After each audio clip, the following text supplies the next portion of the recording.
ಎಲ್ಲರಿಗೂ ಮುಂಜಾನೆಯ ನಮನಗಳನ್ನ ಅರ್ಪಿಸ್ತಾ ಇದ್ದೇನೆ. ಇವತ್ತು ಮಗದೊಮ್ಮೆ ಸ್ನೇಹಾಲಯದಲ್ಲಿ ಸಂತೋಷದ ವಾತಾವರಣ.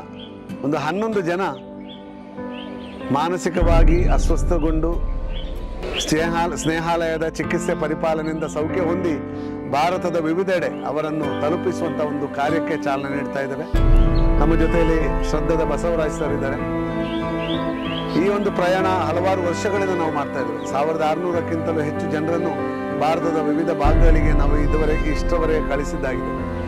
ಮಂಗಳೂರು ಹಾಗೂ ಬೀದಿ ಬದಿಯಲ್ಲಿ, ಮಾರ್ಗದ ಬದಿಯಲ್ಲಿ, ರೈಲ್ವೆ ಸ್ಟೇಷನ್ಗಳಲ್ಲಿ, ಬಸ್ ಸ್ಟ್ಯಾಂಡ್ಗಳಲ್ಲಿ ಮಾನಸಿಕವಾಗಿ ಅಸ್ವಸ್ಥತೆಗೊಂಡು ಭಾರತದ ವಿವಿಧ ಭಾಗಗಳಿಂದ ಚಿಕಿತ್ಸೆ ಸಿಗದೆ ಬೇರೆ ಬೇರೆ ರೀತಿಯಲ್ಲಿ ಬೀದಿಗೆ ಬಿದ್ದಂತಹ ವ್ಯಕ್ತಿಗಳನ್ನು, ಸಹೋದರರನ್ನು ಕರ್ಕೊಂಡು ಬಂದು ಸ್ನೇಹಾಲಯ ಕರ್ಕೊಂಡು ಬಂದು ಅವರಿಗೆ ಒಳ್ಳೆಯ ಚಿಕಿತ್ಸೆ, ಪರಿಪಾಲನೆ, ಪ್ರೀತಿ, ವಿಶ್ವಾಸಕ್ಕೆ ಪಡೆದುಕೊಂಡು ಅವರ ವಿಳಾಸವನ್ನು ಪತ್ತೆ ಹಚ್ಚಿ ಮರಳಿ ಅವರ ಮನೆಗೆ ಸೇರಿಸುವ ಒಂದು ಸೇವಾ ಕಾರ್ಯ ಕಳೆದ 15 ವರ್ಷಗಳಿಂದ ನಡೀತಾ ಇದೆ. ಪ್ರಸ್ತುತ ಇಲ್ಲಿ 350ರಷ್ಟು ಜನ ಸ್ನೇಹಾಲಯದಲ್ಲಿ ಸಂತೋಷದ ಜೀವನ ನಡೆಸ್ತಾ ಇದ್ದಾರೆ. ಅದರಲ್ಲಿ ಮಹಿಳೆಯರು, ಪುರುಷರು, ವೃದ್ಧರೆಲ್ಲ ಇದ್ದಾರೆ. ಇವತ್ತು ನಾವು ಇಲ್ಲಿಂದ ಶ್ರದ್ಧಕ್ಕೆ ಹೋಗ್ತಾ ಇದ್ದೇವೆ. ಶ್ರದ್ಧದಲ್ಲಿ ನಮ್ಮ ಸಾರಥಿಯಾಗಿ ಧನರಾಜ್ ಅವರು ಡ್ರೈವರ್ ಆಗಿದ್ದಾರೆ. ಅದೇ ರೀತಿಯಲ್ಲಿ ನಮ್ಮ ಸ್ವಯಂ ಸೇವಕರು MSW ಸ್ವಯಂ ಸೇವಕರು ಹೋಗ್ತಾರೆ. ಅದೇ ರೀತಿ ಬಸವರಾಜ್ ಸರ್ ಹೋಗ್ತಾರೆ. ಈಗ ನಾವು ಮುಂಬೈಯಿಂದ ಶ್ರದ್ಧಾ ಮುಖಾಂತರ ಬೇರೆ ಬೇರೆ ರಾಜ್ಯಗಳ, ಭಾರತದ ವಿವಿಧ ರಾಜ್ಯಗಳಿಗೆ, ಅವರ ಮನೆಗಳಿಗೆ ತಲುಪಿಸುವಂಥ ಕೆಲಸ ಮಾಡ್ತಾ ಇದ್ದೇವೆ. ಇವತ್ತು ಪ್ರತ್ಯೇಕವಾಗಿ ಅವರ ಹೆಸರನ್ನು ನಾನು ಹೇಳ್ತಾ ಇದ್ದೇನೆ. ಶಹಬಾನ್ 46 ವರ್ಷ, ಅವರು ಉತ್ತರ ಪ್ರದೇಶನವರು. ನಾನ್ಗಾನ್ ಬಾಬು ವೆಂಕಣ್ಣ ಅಂತ 37 ವರ್ಷ, ಅವರು ಹೈದರಾಬಾದ್ನವರು. ರಿಂಗು ಕುಮಾರ್ ರಿಂಟು ಅಂತ, ಅವರು 41 ವರ್ಷ, ಅವರು ಬಿಹಾರ್ನವರು. ಕುನಲ್ ಪ್ರದೀಪ್ ಗಾವಾಲೆ ಅಂತ 34 ವರ್ಷ, ಅವರು ಮಹಾರಾಷ್ಟ್ರದವರು. ಅಬ್ದುಲ್ 35 ವರ್ಷ, ಅವರು ವೆಸ್ಟ್ ಬೆಂಗಾಲ್ನವರು. ನಿತಾಯ್ 38 ವರ್ಷ, ಅವರು ವೆಸ್ಟ್ ಬೆಂಗಾಲ್ನವರು.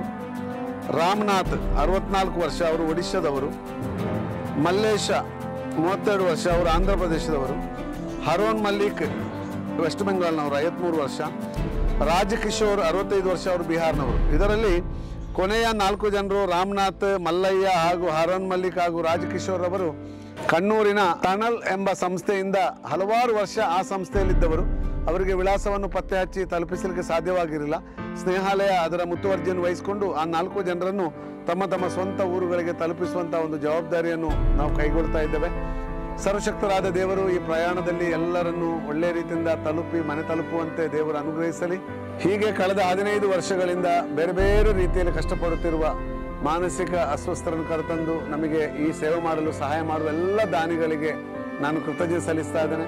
ಸರ್ವಶಕ್ತ ದೇವರು ಇವರ ಪ್ರಯಾಣದಲ್ಲಿ ಯಾವುದೇ ಕುಂದುಕೊರತೆ ಇಲ್ಲದೆ ಅವರನ್ನು ಸುರಕ್ಷಿತವಾಗಿ ಅವರ ಊರುಗಳಿಗೆ ತಲುಪಿಸಲಿ. ಸುಖ, ಶಾಂತಿ, ನೆಮ್ಮದಿಯ ಬಾಳು ಅವರದಾಗಲಿ ಎಂಬುದಾಗಿ ಅವರಿಗೆ ಹಾರೈಸುತ್ತಾ, ನಮಗೆಲ್ಲ ಸಹಕಾರಿಗಳು, ಎಲ್ಲ ದಾನಿಗಳಿಗೆ ಮಗದೊಮ್ಮೆ ನಮಿಸುತ್ತಾ, ನಿಮಗೆಲ್ಲರಿಗೂ ಸರ್ವಶಕ್ತ ದೇವರು ಹೇರಳವಾಗಿ ಅನುಗ್ರಹ ಆಶೀರ್ವಾದಗಳನ್ನು ಕೊಡಲಿ ಎಂಬುದಾಗಿ ಪ್ರಾರ್ಥಿಸುತ್ತಾ, ಸರ್ವರಿಗೂ ಸರ್ವೇ ಜನ ಸುಖಿನೋ ಭವಂತು.